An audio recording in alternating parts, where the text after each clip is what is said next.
week's recap. It's there on YouTube. If that kind of stirred your mind, please watch it again or read the chapters and do both.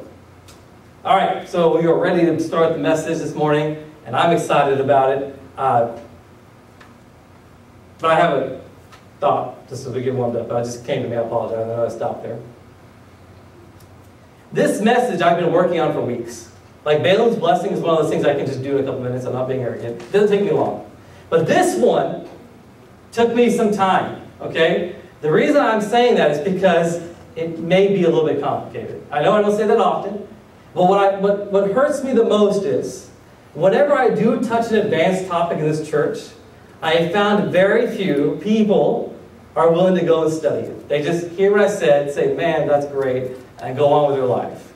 I'm asking you to just spend time on this topic. There is no way I believe anybody's going to walk out this door and go, wow, that was easy.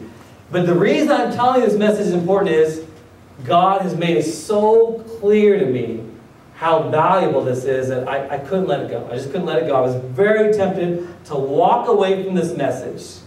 And God made it like, you are not going to walk away. You will give it to them. And I said, I don't have the understanding. And as I was about to quit, God literally just gave me this sermon. So it's not my message. It's really God took this message of control, gave me every point, and literally in minutes I wrote it. And so I know this is God wanting to speak to the church, but He's already told us, He told me, and well, I'll tell you, it's not something that's going to come that quick, but it's game-changing. It really is a game changer. And the reason it's so important is I don't think very many people talk about it. So with that big introduction, I'm going to ask you a question.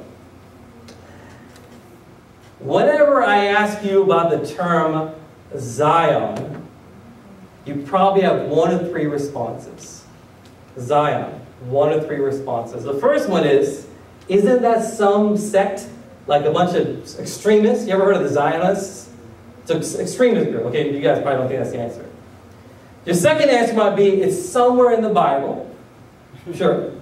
And I think the third answer is what most of you guys are going with. It's in the Matrix. Yes. That's what it is.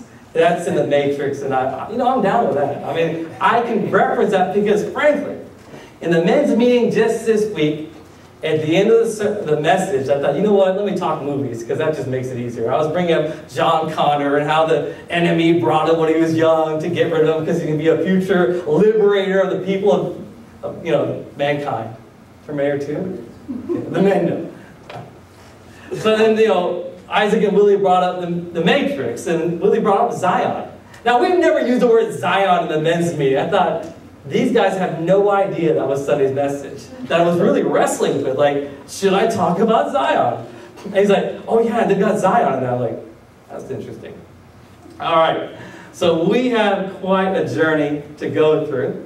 And I would ask that you just prayerfully study this. As you hear this message, you're going to go, you know what? It's not as simple as it is, but the value it will give you is mind-numbing.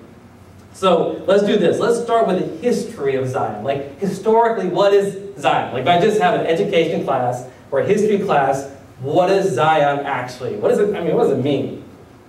I want you to write down 2 chapters. We're going to be very light on verses, a lot of just thinking and talking. 2 Samuel chapter 5. 2 Samuel chapter 5 and 1 Chronicles 11. They're the same chapter, same story. 2 Samuel 5, 1 Chronicles 11. It's about the story of David, King David. And when he first becomes king of Israel and Judah, he's stationed in a place called Hebron, Hebron. He's not over Jerusalem, he's just in Hebron. And in that chapter, he becomes king over the nations, the 2 places, 2 states, if you want to call it that. And they go to assault a place called Jerusalem. They don't have Jerusalem. And they go to attack it, and the people there fight, and then David wins. And that place is called the City of David, which is also called Zion. So 3 things are the same, just thoughts here, historical thoughts. Jerusalem, City of David, Zion. That's it. That's the historical aspect. That's all we have to say. If someone says, Michael, what is Zion? It's literally a place called Jerusalem, a city. It's also called the City of David. Now, if it were that simple, that would be so awesome. But the Bible is very funny. Whenever you have Old Testament stories, and you say, why are these here? At some point after reading the Bible, you're going to begin to realize that God uses a physical place and has a spiritual implication. Y'all follow that? Whatever God talks about in the Old Testament tends to have a deeper meaning. And the rest of the Bible does not reference Zion in the physical place. Did y'all understand that? When the Bible begins to reference Zion, do you know it references it over 176 times? So Zion's important to God. 176 times. He will keep talking about Zion, but he does not talk about David, per se, the city. He talks about a different Zion. And I'm going to help you understand that. I'm going to spend probably the next 45 minutes trying to make sure that every one of us is clear about this so that you will see why it's important. Because it's going to become a major point of context for us as we continue. Let me ask you this, friends. Apple just became this $1 trillion company, right? Y'all heard about that? 1 trillion? That's just a little bit of change. Or you talk about Microsoft or Tesla. Every big company is known to have what? A headquarters, right? Y'all understand the term headquarters? If you're a big enough company, you have an HQ. And so what I want you to understand is Zion is God's HQ. I'm going to prove that to you. Where did David live? Jerusalem. So the center of the kingdom was focused in David, right? He's king. So where do you think the king? Do you think the king lives in the low part of town, the mid-ground, or the highest point of the city? The best place. So when God made David king over Jerusalem, that meant Jerusalem probably had the focal point of all the intelligence, all the financial income, right? The tax structure, the support, the army, everything you could possibly imagine would be centered in where? The city of God. I want you to just think that clearly. So let's go to the HQ example. I'll make this as best I can. If I have a headquarters like Apple, which office do you think is the best? Can you imagine walking in Google's HQ in California? It's got the best technology, right? The best infrastructure, the best phones, the best technology, the best building, the best yard maintenance, probably the coolest parking lot. And who's in that building? Executives, boardroom, presidents, and CEOs. Do y'all understand that? So when God made Zion, the city of David, Jerusalem, the headquarters of the kingdom, what does God do effectively in the physical realm? He puts all his resources there. He's not got it in some village. I know it's just an analogy, but it's going to be very important that we understand this analogy. I'll make it clearer for you as we continue. The headquarters of Israel is now Jerusalem, which means all of God's resources is planted there. Is everybody okay with that analogy? Because I'm going to move on. It is the headquarters of God. Why? Because David lives there. That means the maximum amount of technology, resources, and people. Where were David's generals meeting him at? Do you think they were meeting him, in some small city? His dad's house? No. Joab, remember Joab or Abner? These were his generals. They met there in the kingdom. David's wise men, his counselors, where would they be? In the headquarters. Where do you think a CEO's board member is going to be? Right there in the HQ. So it's not hard to follow, right? That's what I'm saying. When we begin to talk about Zion, you're talking about the highest understanding of God's realm. So I recognize it's going to be a little challenging, but I want you to believe me that God has a headquarters. Let's look at it there. Now, I said there was a physical aspect. Now let's talk about the spiritual aspect. Psalm 132, verse 13. Psalm 132. Let's talk about why is this so important, this physical Zion. Psalm 132, 13. 13 and 14 says this, "For the Lord has chosen Zion." Tell me again, who remembers Zion? What is it now? Headquarters. City of David. But now it's spiritual, right? The Lord has chosen Zion. He's desired it for his dwelling place. So God lives in Zion. Everybody understand that? So I've just made it spiritual because God is spirit. It's not like you see God hanging out there, maybe like, I don't know, just a pair of joggers and some Adidas.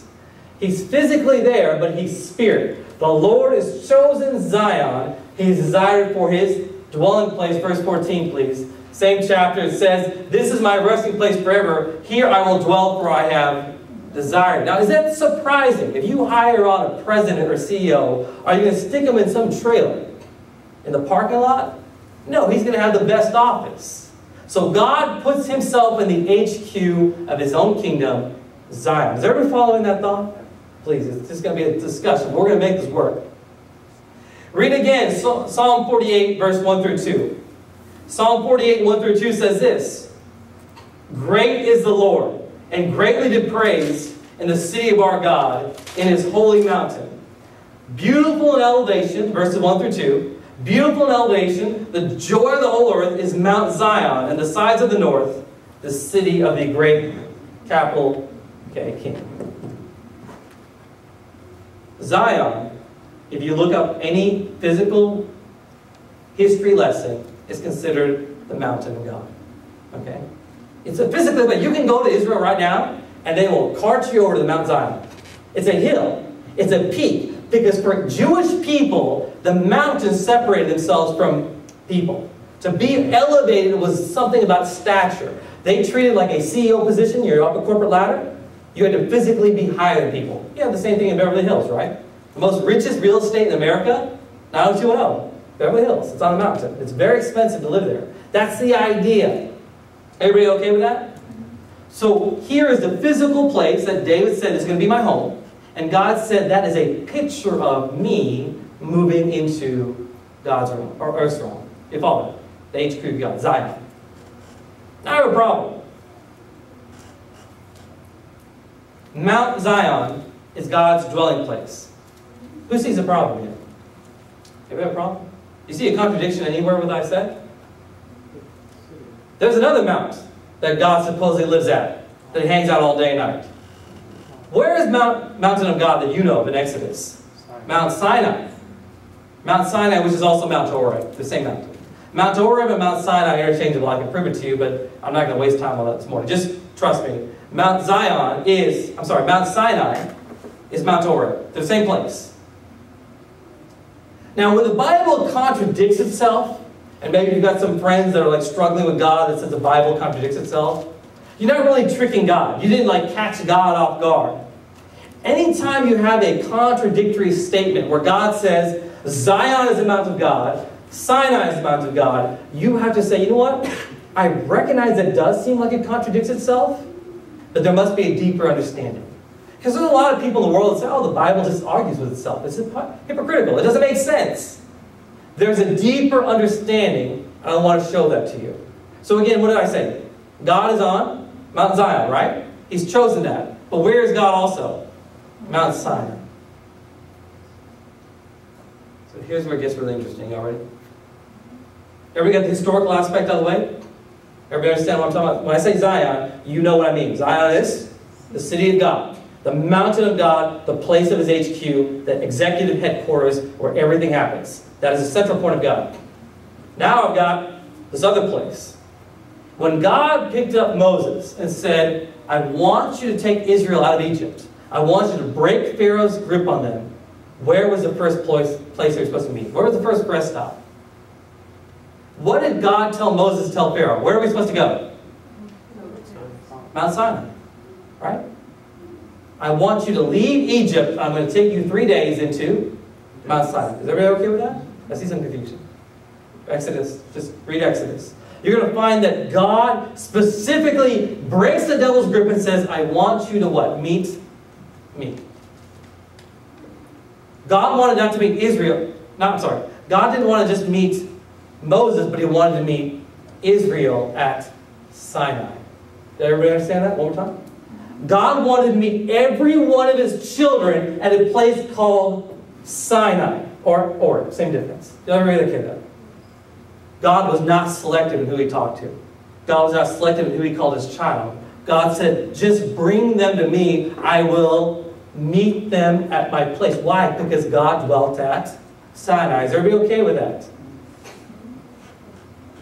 God brings them to Sinai, and he says this. Read Exodus 19, verse 5. Why did God bring them to Sinai? Look at this, Exodus 19, verse 5. If you will obey my voice and keep my covenant, then you shall be a special treasure to me above all people, for all the earth is mine. Now verse 6. And you shall be to me a what? A kingdom. This was the plan from the beginning. You shall all be a kingdom of priests and a holy nation. You should tell this to every one of the children of God. Do you understand that? All of you were intended to be part of the kingdom from the beginning. But you had to what? Meet me. Let's say I'm God for a moment. At Sinai. Every one of you is supposed to meet me at Sinai. Well, what happened at Sinai? What did the people tell Moses when they first heard the trumpet, They saw the flames, the fire, the dark cloud, the lightning. They saw God. Every one of them heard his voice. Everybody was supposed to hear God. Everybody's supposed to hear God. You know what they said? Next chapter, 20, verse 18. So God had this great promise. He wanted everybody in this place, you will all know me by voice, by face. And then the people said, Exodus 20, verse 18 and 19, they witnessed the power, the presence, the voice, the very presence and mighty presence of God. And when they saw all this, the thunderings, the lightning flashes, the sound of the trumpet, the mounting, and they said, they trembled, they backed off. And verse 19, here's where the mess up happens. They said, that's as far as we go. It's too much. Moses, you be the pastor. You be the evangelist, the teacher, the apostle, the prophet. You be everybody. We will just sit on these chairs. This is too much for me. I believe you that you got on me that mess in Egypt, but I'm stopping here. You go over there to God. We'll be here, you be there. Do y'all understand that? Do you see how critical? They just segregated the people of God into clergy and laymen. You know those two words that I hate? Yes, I said hate. It's because of this. God brought you to Him. God wanted you to meet Him. God had the kingdom for you. God had all His plans, His mountain. He said, I'm here on Mount Sinai. Come find me. I want to talk to you. I want to know you. And just like Adam. Who? No, that's not my job. That's not my job. I ain't talking to you. Do you think that hurt? Do you think that hurt? I went to all this trouble to bring 1 million people here. You will all see me. By the way, I'm God. I'm the one that did that affair. Oh my gosh. Hey Moses, keep going. We're going over here. That's exactly what happened. I'm going to get to Zion in a minute. You have to understand why Zion exists. Because Sinai was the plan. Sinai was the plan to meet God, to hear Him. You know, every one of them heard His voice. You read Exodus, will say, every one of them heard God talk. He said, that's enough. Can you imagine that? You've finally been begging for years. I want to hear God talk. You go, oh, that's as far as I go. And so God said, okay, Moses, come on up the mountain. He complied. He absolutely complied. He said, fine, I'll listen to the people. Moses, you're coming up with me. Y'all stay down there. Levites and priests and law and all this stuff, because you said, I don't want to go any further. Y'all understand that? It's very important to realize that with God, His original plan was to know every single child by name, by voice, by face. And the people said no. So God said, okay, Moses, be Moses. Moses was not intended to be Moses. Do you understand what I just said? That wasn't the plan. Moses was the deliverer. He wasn't supposed to be the savior. That's why he got so frustrated. For all these years, man, I didn't bear all these children. Why are you doing this to me? They did it by saying, put a pastor in the job. That's not my job. And so we have Mount Sinai. So this is where it gets even more complicated. So if this was hard for you, I would love to tell you it gets easier, but it doesn't. The plan God had for His children at Mount Sinai doesn't change. If you want to talk business talk, call it a platform, a framework, a chemistry. We have this formula, a recipe to connect to God. The people of God were supposed to embrace it and engage it. They don't do it.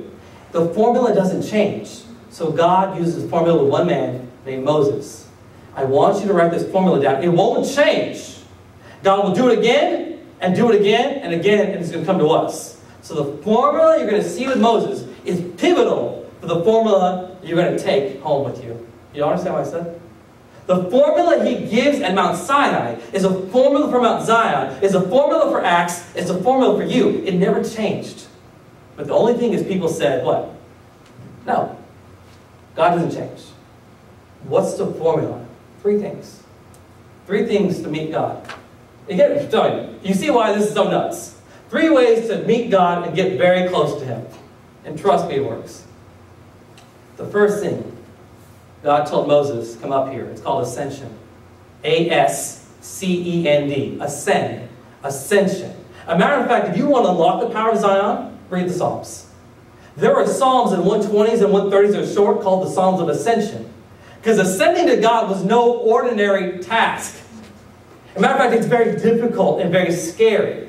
So they sang because they said, this is how we will chase God. We were going to joyously do it. The ascension, God told Moses to come up here. Now I'm going to drive that down. We'll talk about it again. But the first thought is ascension.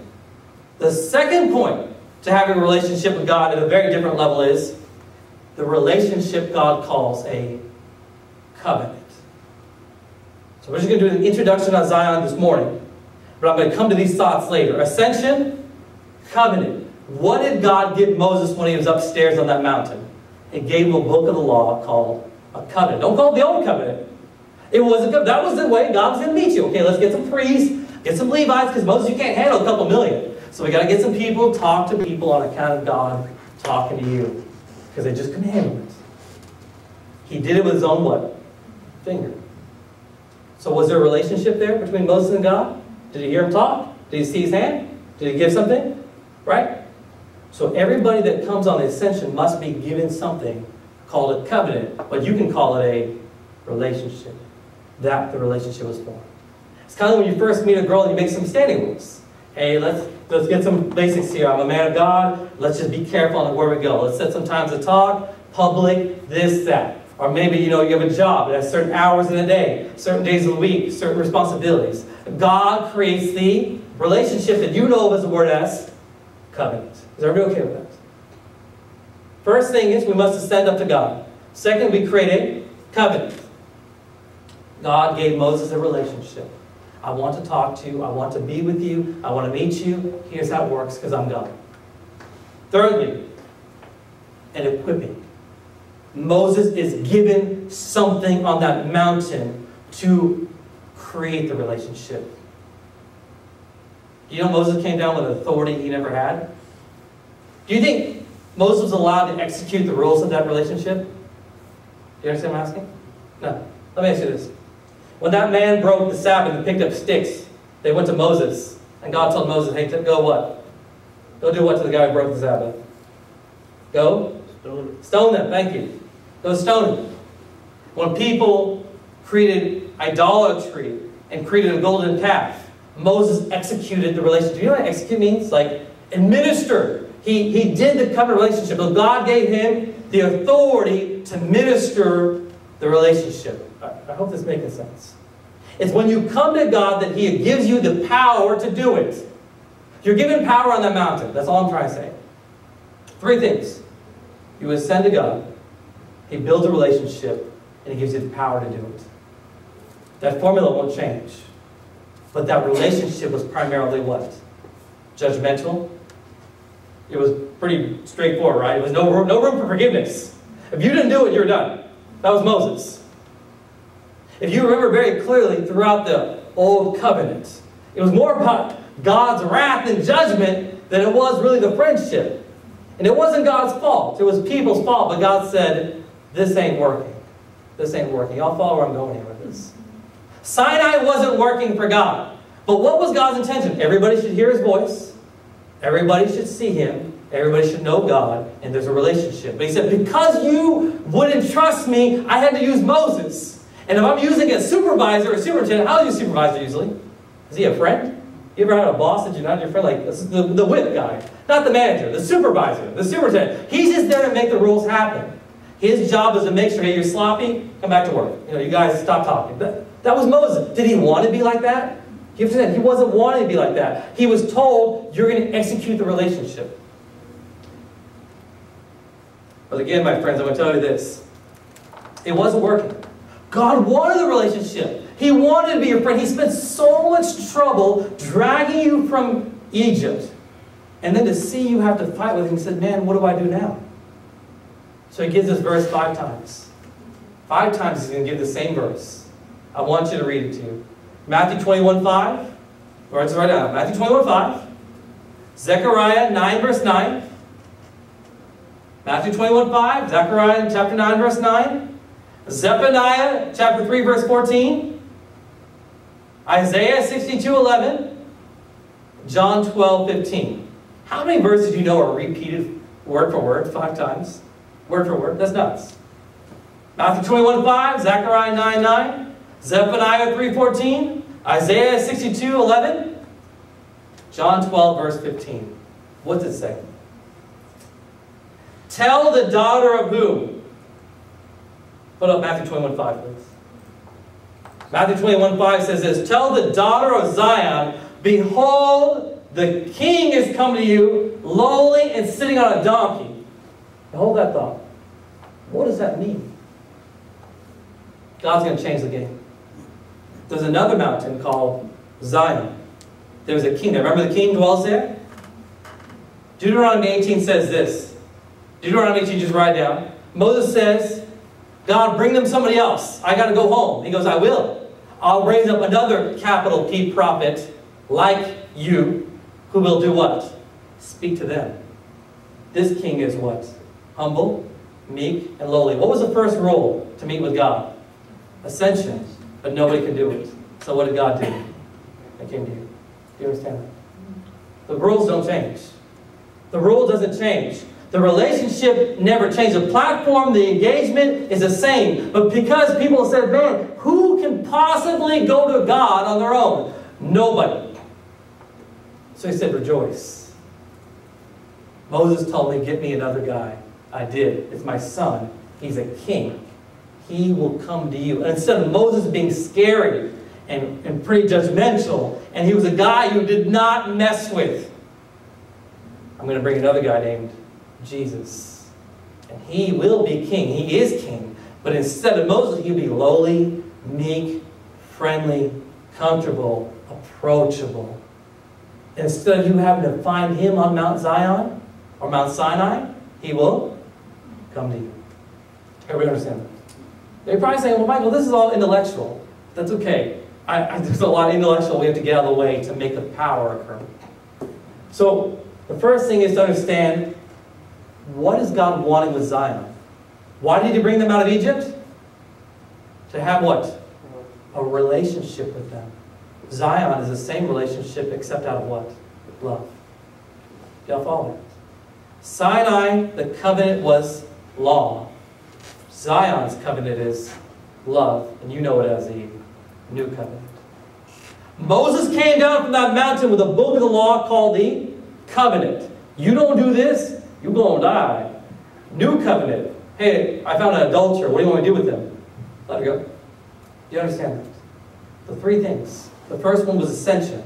The king of Zion comes down to you. The second one, the relationship, as you know the word is covenant. This covenant seems to be merciful, tender, forgiving, generous in God's abundance for you. And so when they asked the master, hey, you say you like Moses? We're like Moses. What do you like? He goes, well, I don't judge you either. Your sins are forgiven. Do you see what I'm saying? The relationship is now being brought to you. Whereas God said in Egypt, bring them to me, and they just fought with them the whole way. He said, fine, I'll come to you with a new relationship, and this relationship is out of love. My new place of dwelling is what? Zion. Do you understand that? Do you see the significance of Zion? Did everybody hear God talk then? Did they? Did they hear Jesus? Were they afraid? No. Did they see Jesus? Were they afraid? No. Is it still God? Yes. The purpose of Zion had never shifted from Sinai. God still wanted to meet you face to face. He wanted to see you face to face. But at Sinai, he showed himself as God, going, oh my gosh, you're not even human. People were expecting to see a person. Who said he's a human? Why would it shock you that the earth reacts to him being there? So he said, okay, look, I'll tell you what. I'm going to come as a man. You will hear me. You'll touch me. You'll see me. I'll touch you. Do you understand the difference? He came to you as a man. The second thing I said in the rules, the relationship is a covenant. And what's sad is they were mad about it. How dare you open the blind guy's eyes? You know what I'm saying? They were so upset about Moses' law. And then Jesus brings them a new relationship. How do they react? Are they excited about it? No, they're like, oh, you're a heretic. You find people funny? God went to all the trouble to bring you to him. You said it's too much to handle. Let somebody else do it. He gives you the relationship. You say, I don't want to play by those rules. I'll just argue with you. God gives you a new set of relationships. I don't know why you're using these people. They're useless. Do you follow that? People are never satisfied with God. That's a tragedy. First thing is ascension. God comes to you. You. Second thing God does, He comes with a relationship. Now let me ask you something, friends. That's where things get unique. And we haven't come to us, but you have to follow where I'm tracking. What did I say Moses had when he came down from that mountain, Mount Zion? He had authority. He had power to execute the covenant. That means he was allowed to what? Kill people. Moses absolutely had the power to kill. I don't hate to scare you, but he absolutely, when he said, kill that guy, they're dead. Do you understand? Is it too much for you? When God told Moses, I want you to kill those people, Moses said, kill them. That's it. But the new covenant is what? Love, mercy, forgiveness, kindness, gentleness, self-control. Godliness, goodness, faithfulness, joy, love, fruit of the Spirit. But is there power in that? Yeah. So when he comes down off his mountain, Mount Zion, and there's a leper saying, God, according to Moses, I'm a sinner. I'm a trash can. I have to stay outside. But I'm willing to what? I'll touch you. And when Jesus touches that leprosy, it's gone. And people say, what kind of man are you? Do you understand that? I'll give you another story. Jesus was asleep in the boat. These guys were on the boat. Storm rose. These are fishermen by trade, by multi-generational trade. The storm picks up, and they go, Master, don't you care? We're going to die. He gets up, looks at the storm. Stop. Right? Be still. And they look at him. What manner of man are you? They don't understand Zion. How do you tell the weather to stop? Who controlled the weather from Sinai? With storms, lightning, lava, do you remember that? Brimstone, all this stuff. God did. So it was such a shock that he also had control of the weather? What about the man let through the roof? Jesus is full, the house is full. These four friends let that man down who was paralyzed. He goes, son, what? Your sins are forgiven. People start looking at you like, how do you have power to forgive sins? Only God does. See, it blew their mind that the new covenant had power over this earth, had power over sickness, and had power over sin. Where did he get it? All things I do because my Father what? Showed me. I got it from what? Up there. Please, study. I got it from my Father. Everything I say I heard, and everything I do I saw. Where did I come from? Rejoice, daughter of Zion, your king is coming down to you. Where did Moses go? Up. Was he given power? Did that rod have power? Oh, you know it did. You know where you got that rod power from? Mount Oreb. Remember that? Exodus 3? The desert? The back? He came to the mountain of God. There God said, you have a rod. Go down this mountain and go beat the garbage out of Pharaoh. Do you understand that? Go back on that mountain. You have a relationship. Go back to the mountain again. Your glory starts showing. Do you follow that? Jesus comes down off Mount Zion. And the devil goes, I know you are the Son of God. Hey, be quiet. Come out of them. Do you understand that? Do you understand that? And they said, who is this? For his words are with what? Power and authority. Where did he get all that? Where did he get it? When he was on Mount Zion with whom? God. You have to understand. You have to understand. This came from Zion.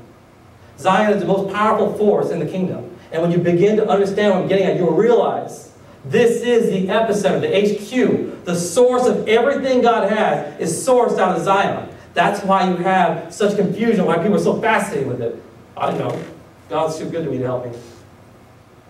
What did I say? There are three things, the platform God works with these mountain meetings. The ascension, the relationship, the covenant, the power to execute the covenant. Do you understand that? Moses' power was judgment. Jesus' power is love. And love never fails. It conquers all. It does not brag. It's not boastful. It's not prideful. But it will give and give until you are restored. That is the power of God's love. It's a different mountain, same God. And God actually descends to you. Now I want to make this clear. Is everybody okay? Zion is actually a physical place where David stayed. But in truth, it's a place of God. It's where God chose to dwell. David was a picture of the covenant Jesus had. What do they really call Jesus? The son of Moses? The son of David. See, they knew. They just didn't believe it would be Jesus. They knew there was a Zion Savior coming, but they just didn't think it was Jesus. Why? Because he was born where?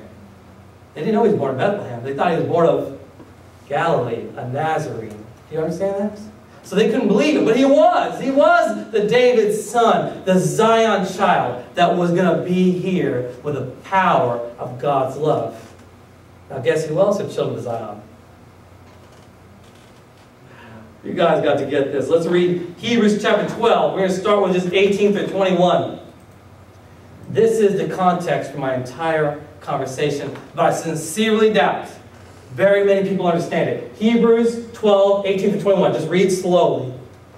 You have not come to Mount Sinai, or El Horeb, that may not be touched and may be burned with fire, and of blackness and darkness and tempest, and the sound of a trumpet and the voice of words, so that those who heard it begged that the words should not be spoken to them anymore. Verse 20, for they could not endure what was commanded, and if so much as the beast touch the mountain, it shall be stoned or shot with an arrow.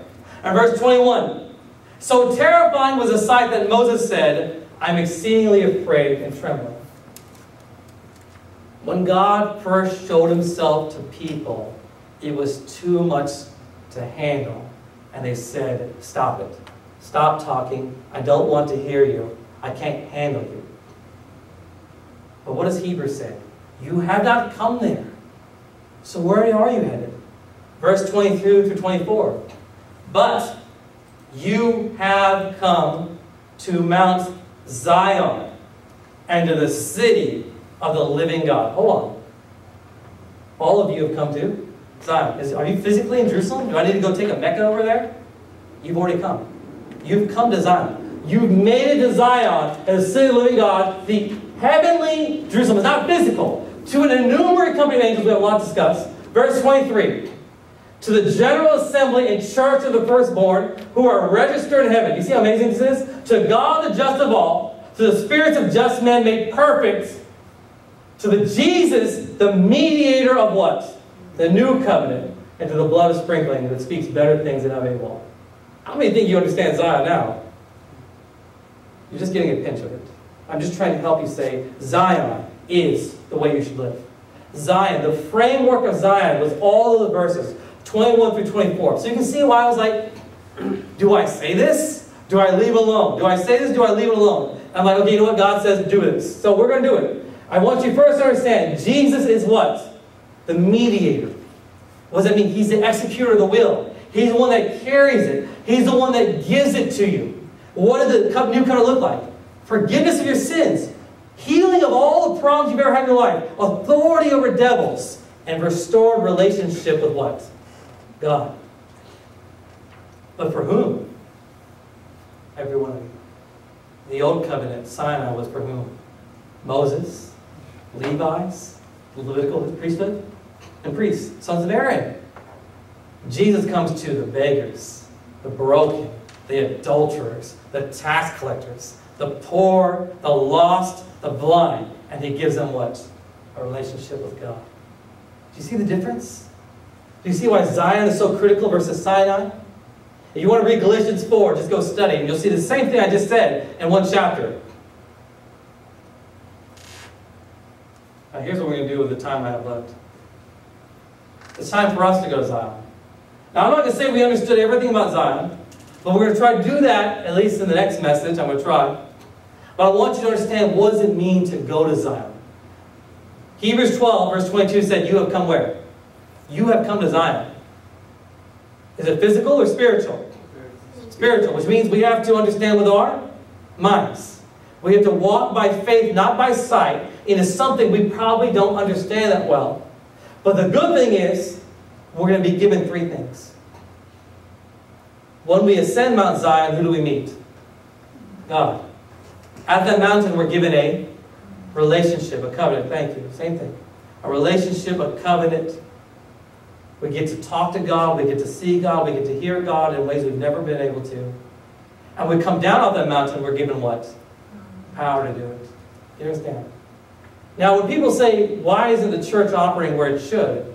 I say, have you been to Mount Zion? You say, you're crazy. You've been watching Matrix too long. You say, okay, well, that's a problem. That's a problem, right?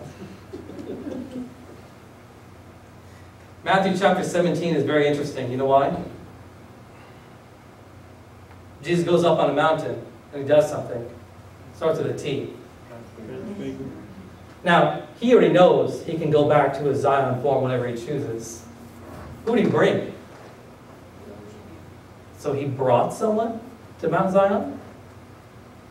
He took 3 guys, Peter, James, and John. If you read Galatians 2 verse 9, you know what they call those 3?